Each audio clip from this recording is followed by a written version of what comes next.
mudah-mudahan kehadiran kita membawa kepada keberkatan kita dalam hidup dan dapat kita panduan-panduan yang boleh kita ikuti untuk menyelamatkan kita dalam kehidupan di dunia dan di akhirat.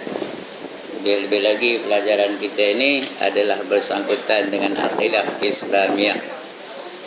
Ya.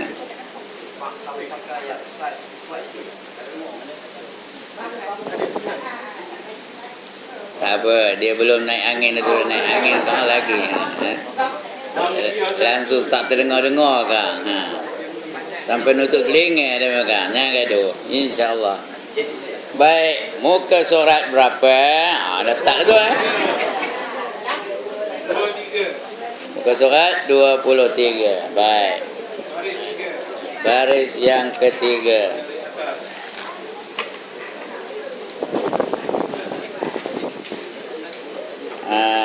Baris yang ketiga ya. Dan bahawasanya terbahagi harus pada akal itu atas 13 bahagi. Betul ya? Alright. Dan bahawasanya terbahagi harus pada akal itu atas 13 bahagi. Apa arti harus bagi akal? Apa reti harus bagi akal? Udah 2 kali nanya tu. Diterima akal ada dan tiadanya. Ada pun terima, tak ada pun terima. Itu namanya harus. Macam kita ni, adanya kita tu harus. Kalau tak ada pun harus, ya, diterima di akal. Si anu tu mana? Udah tak ada. Terima akal dah? Terima dah? Terima. Ya, si anu tu mana? Ada di kampung. Terima dah? Ada pun terima, tak ada pun terima. Itu namanya harus. Lain daripada Allah semua harus ada dan tiadanya. Apa saja selain daripada Allah semua harus ada dan tiadanya. Manusia, binatang, jin, pokok, matahari, bulan, bintang, apa saja. Jadi yang harus tu dipanggil makhluk pun dia, mungkinat pun dia. Itu namanya harus ya.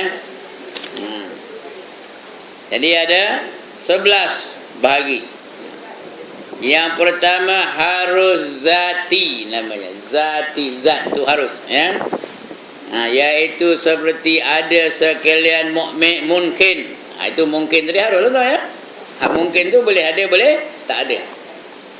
Iaitu seperti ada sekalian mungkin dan tiadanya dengan iktibar zat mungkin juga.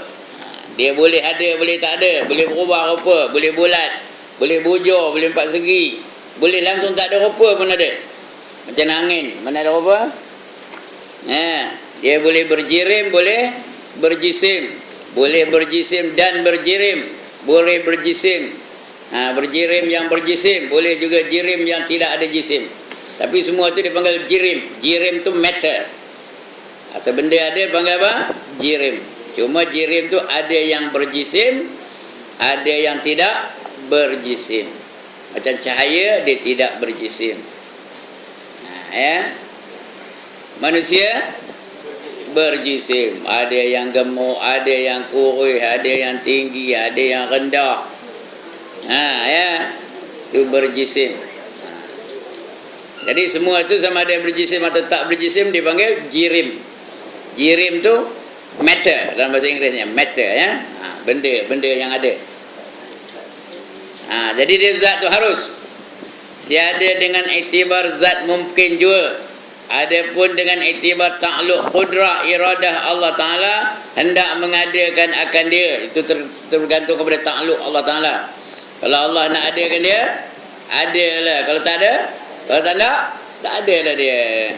Pasal apa manusia tak ada 3 kepala, 18 kaki, tangan 25? Pasal apa tak ada? Pasal apa tak ada kita nampak hari ni? Pasal Tuhan tak nak jadikan dia. Kalau Tuhan nak jadikan dia macam? Ada lah. Ya. Itu dia. Harus. Maka iaitu wajib ia menerima ada. Kalau Tuhan tak katakan dia tu ada, wajib ia menerima ada. Tengok baca dalam mula ya. Dengan iktibar ta'alluq qudrah iradah, Allah Ta'ala hendak mengadakan akan dia. Artinya Allah tu hendak adakan dia dengan kudrahnya, dengan iradahnya ya. Maka wajiblah dia ada. Wajib ia menerima ada. Dan jadilah pada ketika itu mustahil ia tiada. Sudah jadi ada tu wajib ada lah. Wajib tu namanya wajib apa? Kita dah baca dulu. Wajib apa kalau ni? Aradi. Wajib aradi. Jadi bila dah jadi wajib aradi, mustahil lah dia tiada. Mustahil tu juga mustahil apa? Mustahil aradi. Kita sudah ada. Ada tak kita? Saya nampak tuan-tuan dan puan-puan menampak saya. Jadi adanya kita ni ada wajib apa? Aradi. Bila dah kita ni wajib aradi, maka mustahil aradi pula kita ni tiada ya. Buat ketika ini. Tapi kalau tahu kejap ini, dah nampak ni mustahil aradi ya. Tapi balik kamu tak tahu ke 10 kamu belum tahu lagi. Ya. Tapi pensan tum terus. Gol lah macam. Udah tak ada, udah apa lagi? Dah tiada dia, dah tak ada mustahil lagi tiada. Ya, seperti barang yang telah terdahulu sebutnya, kita dah bicara dulu ni ya. Itu yang pertama, harus zati namanya. Yang kedua harus aradi, harus yang mendatang, yaitu seperti harus masuk sahabat Nabi sallallahu alaihi wasallam akan syurga. Sahabat Nabi itu harus saja masuk syurga, bukan wajib, harus. Kalau Allah tak nak bagi masuk, tak adalah. Tapi Allah dah janji bagi masuk, masuklah. Cuma masuknya itu hukumnya harus, bukan wajib. Harus juga masuk neraka. Cuma dia sahabat ni kita tak boleh sebut masuk neraka, pasal dia sahabat ya. Tapi kalau Allah nak masuk dalam neraka, boleh tak? Boleh, hak Allah. Cuma kita sebagai adab kita dengan para sahabat, tak boleh kita katakan harus sahabat itu masuk ke dalam neraka. Itu adab kita. Padahal dari segi hakikatnya harus ya. Cuma tak boleh sebut. Saya sebut ni tak apa ya, tuan-tuan puan tak boleh. Pasal saya ni nak bagi faham tak apa. Ya. Itu terpaksa. Tapi tak boleh kata haruslah Abu Bakar itu masuk neraka, tak boleh. Itu adab kita dengan Abu Bakar. Kerana Abu Bakar ni Rasul dah janji kalau ditimbang iman Abu Bakar dengan iman seluruh alam ini, maka berat lagi iman Abu Bakar. Itu kita tak boleh nak nisbahkan sahabat itu dengan perkara-perkara yang apa? Yang tak baik seperti neraka dan sebagainya. Baik, itu harus aradi ya. Yang ketiga harus daruri namanya. Apa kata daruri dulu? Tak payah nak fikir-fikir panjang, terima automatik aja. Iaitu bergerak jirim atau diamnya dengan tertentu. Jirim tu ada masa bergerak, ada masa diam. Ya. Kita ni tengok saya ni tengah apa ni? Tengah apa ni? Tengah diam. Ini tengah diam. Kalau tengah apa? Tengah bergerak. Jadi dia tidak pula boleh bergerak dan diam dalam satu masa. Kalau dia diam, dia tak bergerak. Kalau dia bergerak, dia tak diam. Ya. Tuan-tuan dan puan-puan itu juga. Kalau dia tidur, dia tak bergerak. Ada tidur? Gerak juga. Itu handai benar tidur tu. Ya. Kalau dia bergerak, maknanya itu dia tak tidur lah tu. Ya, dia tak diam ya. Begitu. Dia tidak boleh menerima gerak dan diam dalam satu masa ya. Itu harus daruri namanya, seperti bergerak jirim atau diamnya dengan tertentu. Ada masa bergerak, ada masa diam.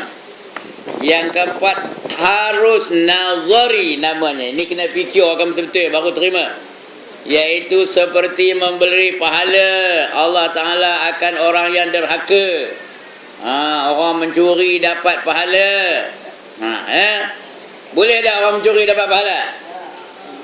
Boleh ke tak boleh? Kalau Allah hendak boleh tak?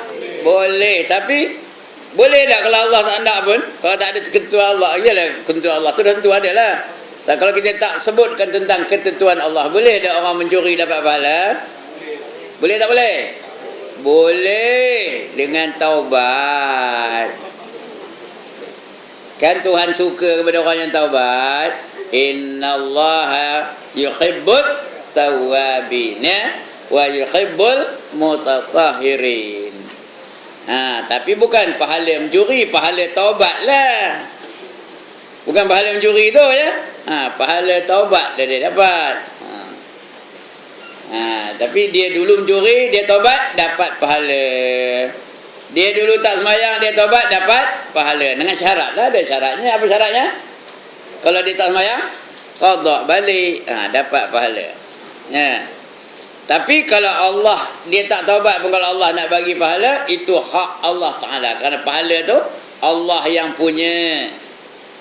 Dan terserah kepada Allah untuk membagi sesiapa saja yang dia kehendaki. Cuma kita kena yakin Allah tu tak pernah zalim. Allah tak pernah mungkir janji.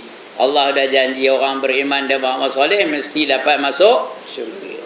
Ya, wallazina amanu wa amilus solihat ulaika ashabul jannah hum fiha khalidun. Dan orang-orang yang beriman dan beramal soleh, mereka itulah yang menjadi penghuni-penghuni syurga. Kekal mereka di dalamnya selama-lamanya. Itu janji Allah Ta'ala. Jadi kita kena ambil, kena agih janji Allah tu lah. Tidak masuk syurga apa nak buat? Beriman dan beramal soleh. Bukan banyak benda kena buat, 2 benda aja. Beriman dan beramal soleh, dapatlah syurga tu. Senang ke susah? Senang benar. Apa dia? Beriman dan beramal soleh, dapatlah syurga. Garanti, Tuhan garanti. Senang ke susah? Sekali lagi? Udah takut jawab. Senang ke susah? Senang. Apa senangnya? Nyebutnya. Buatnya belum tahu ya. Itu dia. Itu apa nama? Nazari. Kenapa? Kena fikir. Bila fikir tentang kekuasaan Allah Ta'ala, milik Allah Ta'ala, segala-galanya milik Allah Ta'ala, maka orang yang derhaka pun boleh masuk syurga. Dan orang yang taat pun boleh masuk neraka kalau Allah kehendaki. Orang yang derhaka akan dia dengan yang lain daripada syirik. Tapi syirik memang tak masuklah ya. Dan menyeksa ia akan orang yang berbuat taat akan dia. Dia buat taat tapi boleh seksa. Kan ada hadis orang yang mati syahid, ya, patutnya orang mati syahid apa? Masuk syurga lah. Tapi tanya Tuhan, mengapa, macam mana kamu hidup dalam dunia dulu? Aku dalam dunia dulu berjuang kerana kamu. Aku mati kerana kamu dalam peperangan katanya. Semata-mata kerana kamu katanya. Syahid itu kan? Dan orang pun memanggil kamu tu syahid. Disenggalakan mayat kamu seperti mayat syahid. Tapi apa kata Tuhan? Kazabta, kamu bohong katanya. Ngapa bohong? Kerana dia syahid bukan kerana Allah. Dia syahid kerana nak nama sebagai wira. Dan memang digelar dia pun sebagai wira. Tapi di sisi Allah dia tak syahid kerana Allah tahu apa yang dalam hati kita. Jadi orang taat tu bukan mesti masuk syurga ya. Dan kita ni lepas ngaji jangan nyengit aja, duduk aja atas kerusi tu. Aku kalau mati masuk syurga mana lah agaknya ya. Syurga Firdaus ke, Jannatul Naim ke, Jannatul Ma'wa ke. Jangan perasaan. Tahu apa arti perasaan? Apa? SS. Apa SS? Syok sendiri. Ya. Kerana dalam hati kita ni Allah tahu betul ke ikhlas ke tidak ke. Ya. Macam berhijrah juga. Ada satu orang yang berhijrah tu dipanggil Muhajir Ummu Qais. Mengapa? Kerana dia berhijrah bukan kerana Allah. Dia berhijrah kerana nak kahwin dengan seorang seorang wanita namanya Ummu Qais. Kata wanita tu, kalau abang takkan ayah, abang mesti ikut ayah hijrah ke Madinah. Tak apalah, aku ikut lah katanya. Semua orang tahu lah tu. Maka dipanggil dia sebagai Muhajir Ummu Qais. Ya. Jadi pahala hijrah tu kalau betul-betul kerana wanita aja, maka tak adalah dia pahala hijrah. Cuma pahala yang lain-lain tu adalah yang itu ialah tak ada. Begitu juga kita buat ibadat ni. Apa saja ibadat kita bergantung kepada niat. Innamal a'malu bin niat. Ya. Okey. Harus harus apa betul? Harus yang tadi, harus nazari namanya, iaitu seperti memberi pahala. Allah Ta'ala akan orang yang derhaka akan dia. Dengan yang lain daripada syirik. Tapi syirik no way. Inna Allah la yaghfiru an yushraka bih. Allah tidak sekali-kali akan mengampunkan dosa orang yang syirik. Yang lain tak boleh. Yang lain tu boleh. Sebesar mana pun. Sebesar mana dosanya pun. Ada satu orang tu sampai 99 orang bunuhnya. Saya dah cerita sini, lantak ceritakan lagi. 99 orang dibunuhnya. Dengan tangannya sendiri pula tu. Dia pun pergi jumpa Tok Guru. Jumpa Ustaz Ibrahim.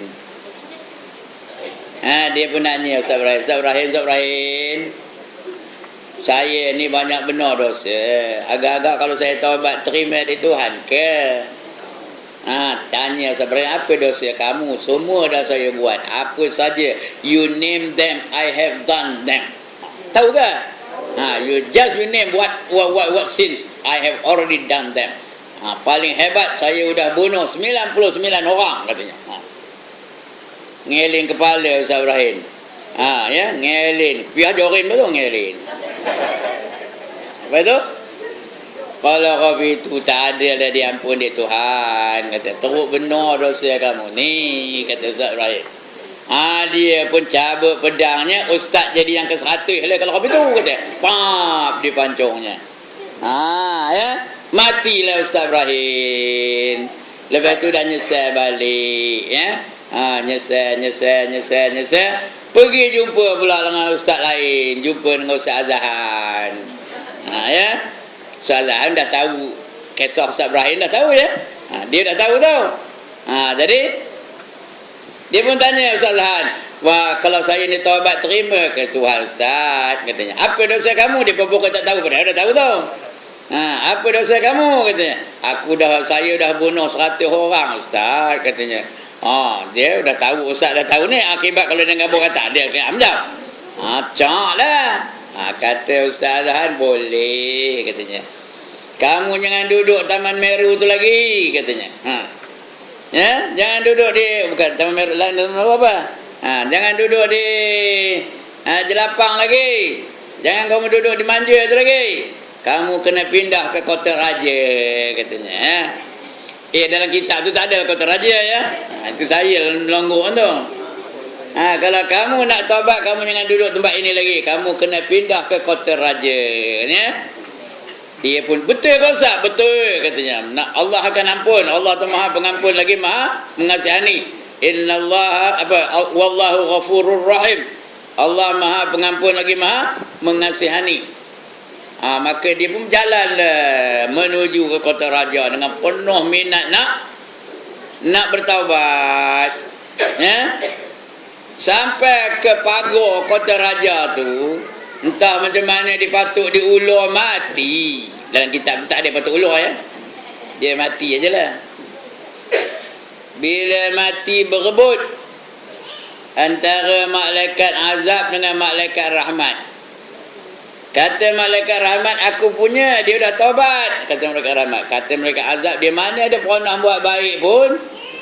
Baru niat aja nak buat baik. Bertengkar, aku punya, kata dia dua mereka tu. Sudahnya tidak ada penyelesaian, rujuk kepada Allah Subhanahu wa taala. Kata Allah, kamu suka dia dekat dengan mana?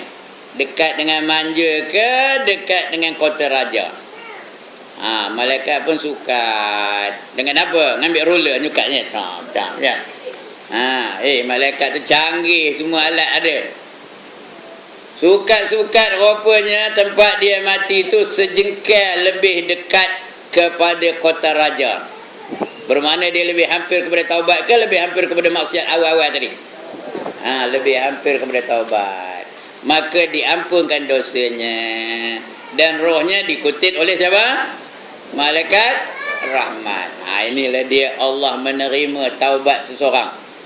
Orang ni dah 100 orang bunuhnya. Kita dah ada bunuh 100 orang kat tangan. 100 ekor nyamuk pun belum lagi. Jadi Allah terima taubat kita. Kecuali dosa syirik. Syirik tak boleh. Macam mana? Serupai aja. Orang mencuri potong tangan dengan masuk jail, sama aja hukumnya. Baik belakang. Macam syirik lah tu. Yang itu tak ada ampun dosanya. Tapi ada jalan keluar tak? Ada jalan keluar tak? Ada. Apa jalannya? Taubat. Taubat bukan taubat macam biasa. Kena mengucap 2 kalimah balik. Kemudian 2 kalimah syahadah mengucap balik. Lepas itu dihilangkan syiriknya daripada diri dia. Nak dibuang syirik tu. Nak dia betulkan dulu akidah tu betul. Kemudian mengucap 2 kalimah syahadah. Maka kembali dia sebagai orang yang beriman. Baik. Itu cerita syirik tadi. Jadi Allah boleh masukkan ke dalam syurga sesiapa saja orang yang derhaka kecuali orang syirik. Dan menyeksa ia akan orang yang berbuat taat akan dia. Itu yang katakan orang yang mati syahid boleh kena seksa, qari kena seksa, orang alim kena seksa, dermawan kena seksa. Itu sebab Imam Ghazali mengarang satu bab dalam kitab Iqya'-nya tu, ada bab namanya apa? Ghurur namanya. Apa kata ghurur? Terpedaya.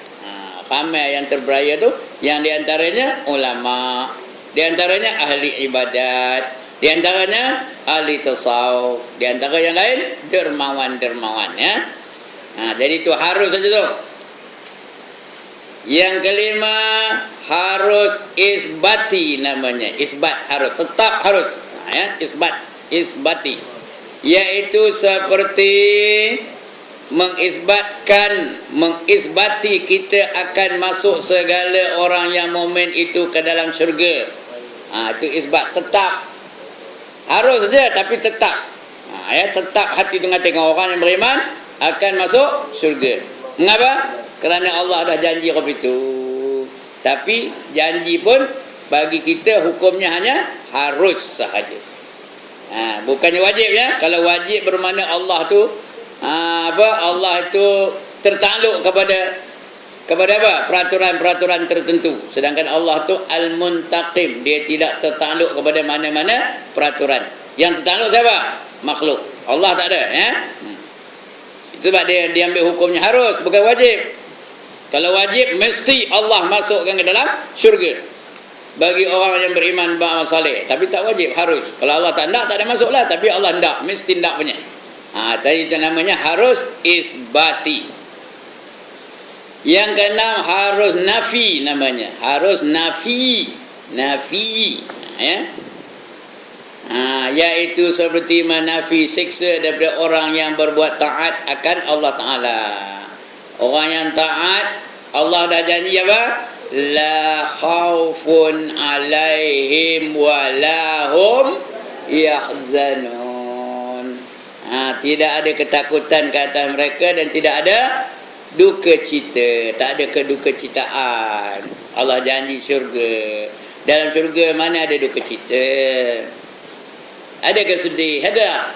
Tak ada. Gembira. Enjoy all the time. Every minute. Every second. Every period. Every day. Tak tahu ngapa lah. Forever and ever enjoy aja. Tidak ada ketakutan, tidak ada keduka citaan. Itu Allah janji. Tapi walaupun begitu hukumnya hanya harus, bukan wajib, ya. Tapi harus. Itu harus nafi namanya. Ya, artinya mereka tidak akan diseksa, mereka tidak akan dibakar, mereka tidak akan dipelupuk, mereka tidak akan dibalun, mereka tidak akan apa lagi? Dibedak, tahu bedak? Pukul.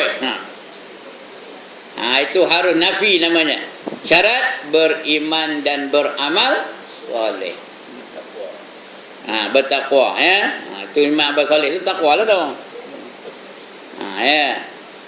Dan Allah janji orang yang bertakwa tu dunia pun dijanji, akhirat pun dijanji. Ya. Yang ketujuh, harus yang diputus dengan adanya.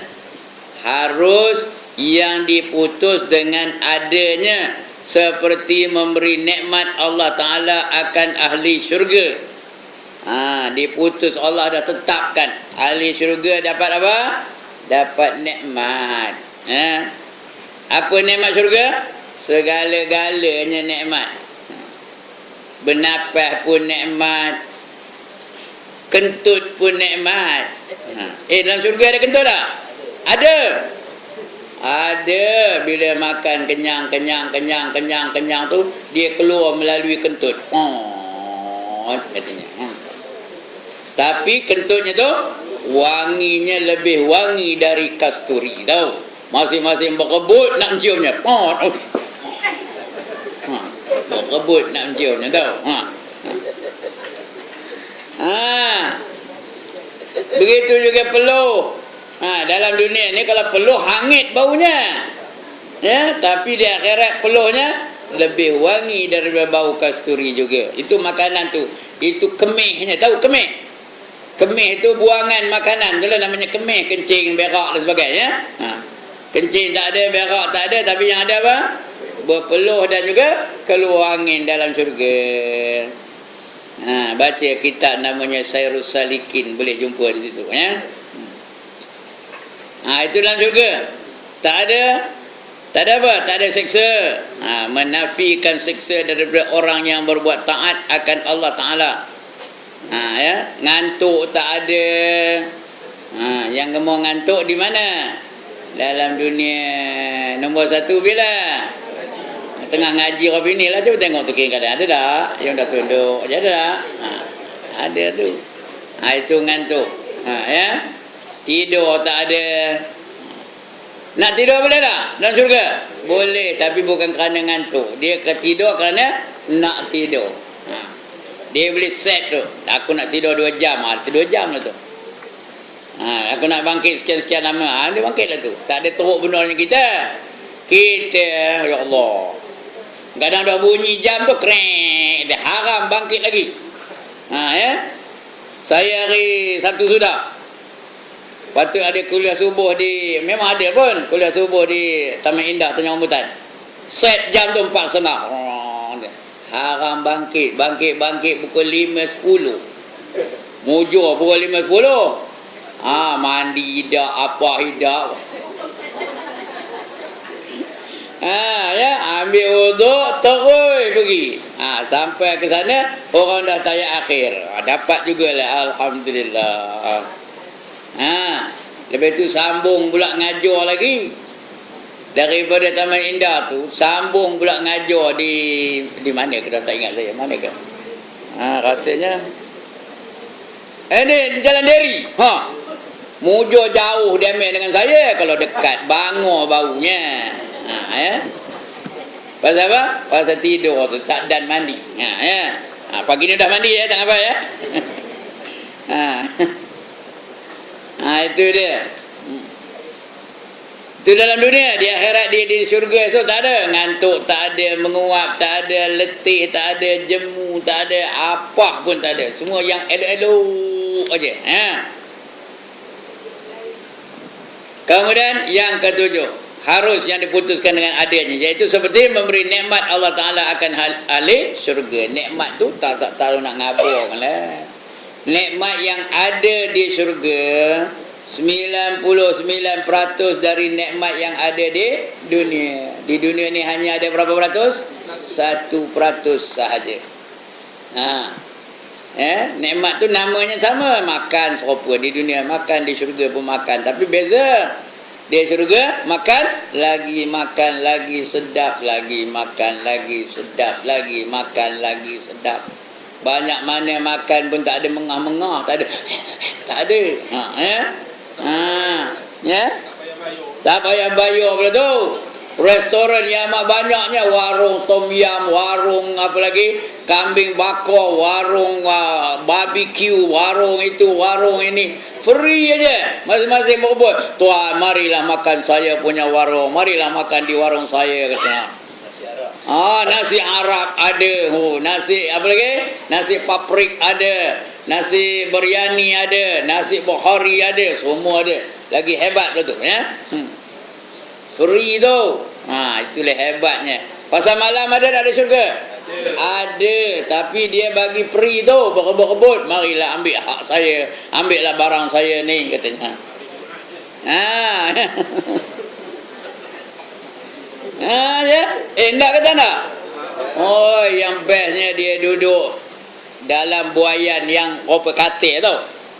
Dibuai oleh bidadari-bidadari yang membuaikan tu. Oh, dengan suara yang amat merdu. Kita pun duduk bersama dengan isteri-isteri kita. Di atas buaian tu, makan buah anggur, makan buah delima, makan buah apple, dia pun membuaikan tu. Bulan di pagar bintang, katanya. Kita pun seronok aja. Lepas tu dengar pula suara dari jauh nyanyi. Kita pun tanya, siapa itu? Jawab dari jauh apa? Cuba teka, katanya. Lepas tu lagi sambung lagi apa? Mari sini, katanya. Apa jawabnya? Jangan marah, katanya. Dalam surga mana ada marah? Enggak kata nak? Atas buatlah perkara-perkara yang melayakkan kita masuk ke dalam syurga. Lebih-lebih lagi bulan Ramadan ni, Allah bagi berbagai-bagai latihan untuk melayakkan kita masuk ke dalam syurga. Dibaginya semayang banyak benar. Satu malam 20 rakaat. Kalau sebulan berapa? Mula udah tahu kira pun 600. 600 rakaat banyak tu. Orang banyak semayang, apa janji Allah? Inna salata tanha anil fahsya'i wal munkar. Sesungguhnya sembahyang itu mencegah seseorang itu daripada fahsya dan munkar, kekejian dan kemungkaran. Maknanya orang dah sembahyang, kalau semua rakyat Malaysia ni sembahyang, polis semua buang kerja dah. Apa tak? Apa tak? Tak ada orang buat maksiat, tak ada orang buat jahat. Habis polis dia dibubarkan semua polis lah. Tak perlu lagi ada pasukan polis diraja. Aman apa pun tak ada. Tapi hari ini polis mayang pun polis buat jahat juga. Ya. Jadi pasal itu, pasal yang sebenarnya bukan sembahyang. Yang sebenarnya dia buat apa? Dia tunduk bangkit aja. Bukannya sembahyang. Kerana kadang-kadang gerak-gerinya tak betul. Gerak-gerinya membatalkan sembahyangnya. Kadang-kadang bacaannya tak betul. Ya tak? Maka sembahyangnya tak terima dek Tuhan. Itu yang sembahyang juga. Nombor ekor ambil juga. Sembahyang juga. Ngumpat-ngumpat juga. Sembahyang juga. Nengking suami, nengking juga. Udah menolak mati tengok saya nampak. Ya. Okey. Kalau cerita itu kan tak habis-habis kan. Itu pukul 1 buat sembahyang je. Di bulan Ramadan digalakkan kita tadarus Quran, ya ke dah? Kalau tadarus Quran jangan baca gitu aja. Baca dengan maknanya sekali. Bila kita baca maknanya barulah kita jumpa dalam Quran tu, al-yauma akmaltu lakum dinakum wa atmamtu alaikum ni'mati wa raditu lakumul Islam madina. Apa katanya? Pada hari ini aku telah sempurnakan agama kamu bagi kamu. dan aku telah cukupkan nikmat aku untuk kamu, dan redalah aku Islam tu sebagai anutan bagi kamu. Itu dia kata Islam tu dah apa? Sudah sempurna. Islam sudah sempurna. Ya. When something is already perfect, do you want another thing of the same kind? Tak ada. Kalau mentokar kita dah sempurna, tak ada kita mentokar lain. Kalau rumah kita dah sempurna, tak ada rumah lain. Nak ke tak nak? Apa pun tak nak, pasal dah sempurna. Jadi agama kita dah sempurna, tak ke agama lain. Tak ada. Gitu je yang lain-lain tu, ya. Kalau suami perempuan ni sempurna betul, tak suami lain tak? Nak ke tak? Tak ada, nampak tu. Kita pun begitu juga. Kalau isteri kita sempurna, tak isteri lain tak? Tak.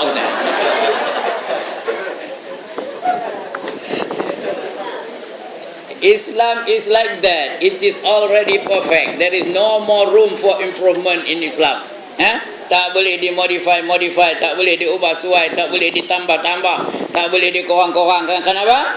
Islam sudah sempurna. Bila baca Quran baru tahu. Banyak lagi lah yang lain-lain yang kita boleh jumpa dalam Al-Quranul Karim. Ya? Islam dah sempurna, Islam dah cukup, tak payah Islam fundamentalist, Islam ortodok, Islam hadari, Islam liberal, tak payah. Islam tu dah lengkap. Bila sebut Islam lengkap betul, ya? Tak perlu lagi. Kalau kita kata Islam hadari baru sempurna Islam itu, artinya Allah telah memberikan agama yang tidak sempurna. Sebut hadari baru sempurna. Macam? Sudah, kita sudah menafikan kesempurnaan Allah Subhanahu wa taala, ya. Itu sebab Islam hadari tak boleh, tak boleh. Salah sebutan tu. Ya, dia nak apa? Hadariyatul Islam. Itu boleh, ya. Islam hadari tak betul. Ekonomi Islam boleh. Bukan Islam ekonomi. Ekonomi Islam. Lagi pendidikan Islam, lagi akhlak Islam, ya, hadariyah Islam boleh. Kalau Islam hadari itu nak diubah suai baru dia sempurna. Parti Islam, Islam parti tak betul. Serupa saya katalah, Beruk Hamid dengan Hamid Beruk, macam? Kalau saya kata ini Beruk Hamid, macam? Betul lah tu, Beruk tu Hamid punya. Tapi kalau saya kata Hamid Beruk, macam? Apang campurnya. Kalau kita faham makna baru kita sedar. Kalau dah tak sedar, ya, dia nak sedar baru boleh apa? Nak baca baru sedar. Lagi pun baca Quran ni bukan cakap Melayu. Dah saya banyak kali dah, ya. Dia kena ikut hukum yang sebenarnya, ya. Baik. Kemudian yang ke-9, harus diihtimal akan salah suatu daripada dua pekerjaan, iaitu betul? Yang ke-8, ya? Oh ya. Harus yang diputus dengan tiadanya. Harus yang diputuskan dengan tiadanya, iaitu seperti masuk segala kafir ke dalam syurga. Memang orang kafir memang tak masuk syurga, tapi tak masuknya itu bukan wajib. Apa? Harus. Kalau Allah nak masukkan juga, boleh tak? Boleh. Tapi Allah tak nak masukkan, garanti Allah tak nak masukkan. Tapi kalau dari segi kuasa Allah nak masukkan, boleh tak? Boleh. Serupa kita naik bisikal tak berlampu juga depan polis, ya. Kita naik bisikal tak ada berlampu depan polis di Taman Meru, ya. Taman Meru bukan di Pekan sana. Polis tangkap bedak biasanya. Tak ada tangkap. Dia biarkan je lah. Tak berlampu katanya. Itu je. Tangkap je dah. Ya. Tapi kalau nak tangkap boleh tak? Boleh. Saya sekali tahu. Nak masuk taman saya tu, lampu merah, saya bantai lalu ke itu. Lalu kata, udah lagi jauh. Ada dekat klinik, dia nyuluk. Berhenti kata, tengok. Punya garang datang misal melenting. Ya, saya pun buka cermin tengok. Ustaz ke kata. Dah. Dari mana ustaz ni ngajar ke? Mengajar kata. Ya. Jalan. Itu dia. Sabar. Kalau nak tangkap boleh tak? Boleh. Tapi dia tak tangkap. Biasa orang itu dia gempur aja. Mungkin ada masalah lain yang tengok ustaz tak ada dalam masalah ni tu. Tahu ke apa? Dah lah, lantaklah. Ya. Jadi dari segi kuasa boleh Allah memasukkan orang yang kafir itu ke dalam syurga. Ya. Dari segi kuasa, tapi Allah tak buat begitu. Yang ke-9, harus yang diihtimal akan salah suatu daripada dua pekerjaan, iaitu seperti terima amalan dan kebajikan daripada kita atau tiada terimanya. Ihtimal itu artinya apa? Memikul, dipikulkan. Ya. Bila kita buat kerja tu, amalan, kebajikan, harus Allah terima dan harus juga Allah tolak. Ya. Dia macam sembahyang kita, harus terima, harus tolak. Ya. Puasa kita harus diterima dan harus ditolak. Apa sajalah. Itu hak Allah Ta'ala menerima atau menolaknya. Yang ke-10, harus yang diihtimalkan akan dia bagi yang disyak padanya. Seperti menerima Allah Ta'ala akan taat kita akan dia dan dibalas akan kita dengan mati di dalam iman. Itu semua harus belaka tu. Ya. Itu pun harus pemikulan kita lah terhadap keputusan Allah Ta'ala. Ya. Ya. Sama ada kita taat, Allah terima ke tak. Semayang kita Allah terima ke tak. Perjuangan kita Allah terima ke tak. Ya. Begitu juga kita ni esok mati dalam iman ke tidak. Harus. Bukan mesti mati dalam iman. Bukan pula mesti mati dalam kekufuran. Harus saja. Tetapi kita berdoa lah supaya kita dapat mati dalam iman. Ya. Doa supaya kita ni mati dalam iman. Ya. Itu yang kita minta tu lah. Allahumma akhina bil iman. Lagi. Wa amitna bil iman. Lagi. Wa syurna. Bukan. Wa adkhilnal jannata ma'al iman. Ya Allah, hidupkanlah kami dengan iman. Matikanlah kami di dalam iman. Dan masukkanlah kami ke dalam syurga dengan iman. Doa tu. Ya. Mudah-mudahan kita mati dalam iman. Kerana lazimnya, biasanya kita mati ni mengikut amalan biasa kita semasa kita hidup dulu. Kalau masa kita hidup tu suka ngaji Quran je, nak mati esok kita baca Quran je mulut kita tu. Tapi kalau dalam hidup kita tu asyik nak nyanyi lagu Hindustan je macam, nak mati esok boleh nyanyi ke? Ya, janggeli kahir kata. Ya. Kalau dalam hidup kita minat bola sepak macam. Esok nak mati tu gol kata. Gol betul. Dia ikut biasa je lah betul lah ya. Saya teringat ayam tu kemarin, memang betul lah. Dia bila dia demam aja dia merecoh-recoh baca kitab. Baca kitab dia orang kaki mengaji lah. Bukan dia tak urus dah, dia kaki mengaji. Dia baca kitab itu rapidnya tu.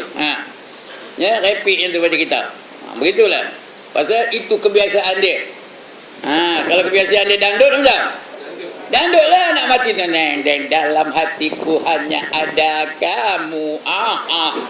Ya.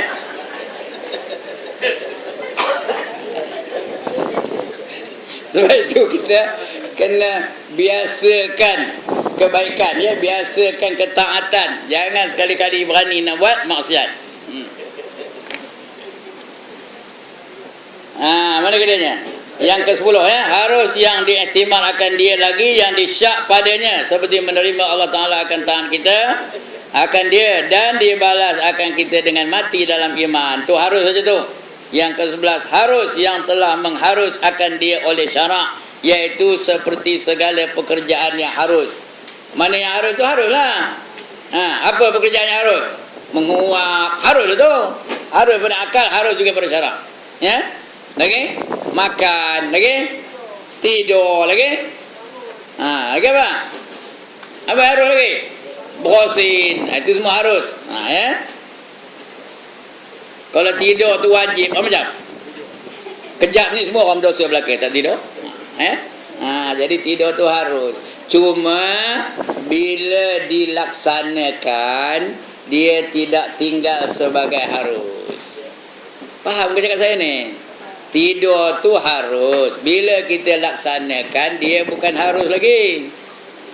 Ya, kalau kita tidur dalam keadaan apa? Dalam keadaan kita baca Quran sebelum tidur, berwuduk, dia tak ada tinggal harus lagi. Kita berwuduk, berwasiat, dan begitu kita baca ayat-ayat tertentu, terus tidur. Tidur tu jadi apa? Jadi sunat. Ya. Jadi sunat tidur tu. Berapa lama dia tidur, sebab itu dapat pahala. Kalau dia ngantuk benar-benar, kalau tak tidur dia mungkin pensan, mungkin apa binasa, macam wajib dia tidur. Bila dilaksanakan wajib dia tidur. Ya. Lagi apa? Kalau dia depan itu, depan kotak bingung tu, tengah nengok video lucah, macam terus sampai tertidur, mau ke tidur pun tak lah.